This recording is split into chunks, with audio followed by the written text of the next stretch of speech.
اداره احصایه از زمانهای بسیار قبل در افغانستان ایجاد شده بود، منتها من حیث یک اداره مستقل نی. در سال 1351 به حیث یک اداره مستقل با نام اداره احصایه مرکزی ارزاندام میکنند.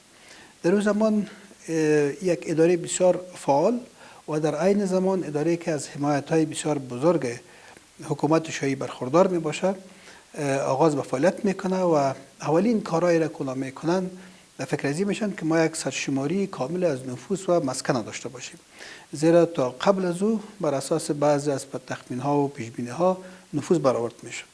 همین باشه که در سال 54 برای اولین بار طرح سرشماری کامل نفوس و مسکن ریخته میشه و در سال 54 اولین فعالیت های فهرست برداری خانوار شروع میشه. مدت 2 سال دوام میکنه فهرست برداری تا سال 56 و بعدا تحلیل و ارزیابی صورت میگیره و بعد از اینکه مراحل مختلف داره سرشماری، در سال 58 سرشماری عملا تطبیق میشه. از اینکه در سال 58 تغییر حکومت میایه و در اون زمان تا یک بعضی از ولایت کشور ناامن میشه، به این لحاظ 100% تحت پوشش قرار نمیگیره و تقریبا در حدود 75% از نفوس یا ساحات افغانستان تحت پوشش قرار میگیره و سرشماری کامل انجام میشه. که البته 25% باقی مانده که تحت پوشش قرار نمیگیره بر اساس فهرست برداری که قبلا در سال 54 شده بود بر اساس اون برآورد میشه و نفوس افغانستان اعلان میشه. بعد از سال 80 که حکومت انتقالی و حکومت موقت به وجود میاد، در اون زمان دوباره فعالیت احصایی آغاز میشه.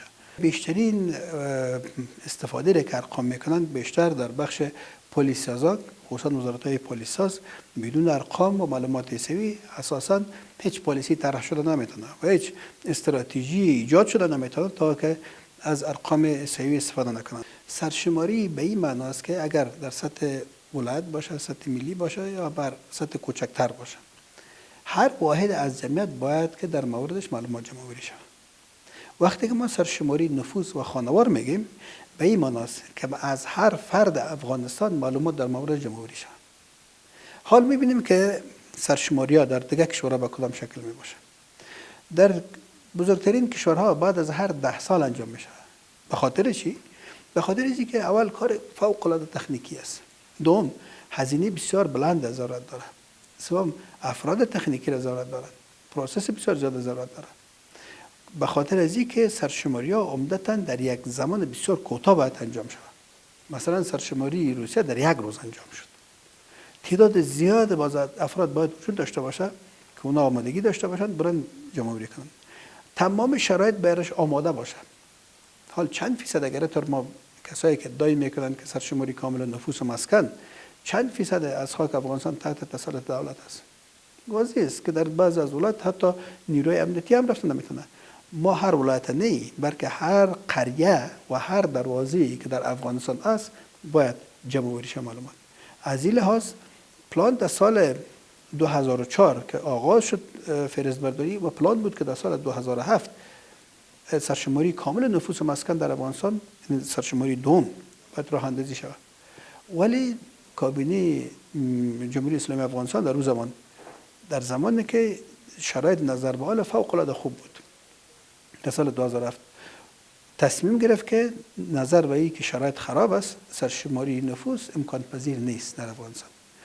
به خاطر اینکه سرشماری نفوس عمدتاً مربوط میشه به فرمان رئیس جمهور و رئیس جمهور یک کشور فرمان سرشماری را اعطا میکنند. از این لحاظ در اون زمان فرمان صادر نشد و به تعویق افتاد الا زمانی که مساعد میشه برای سرشماری.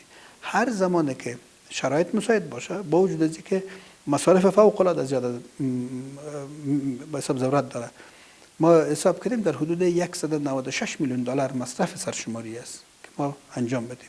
ولی با وجود از اون بعض از نهادها وجود دارند که کمک میکنند، ولی به شرطی که شرایط امنیتی و محیطی آماده باشه. هر زمانی که شرایط محیطی آماده شد، ما آمادگی کامل داریم که با زودترین فرصت سرشماری کامل نفوس و مسکن در افغانستان انجام بدیم.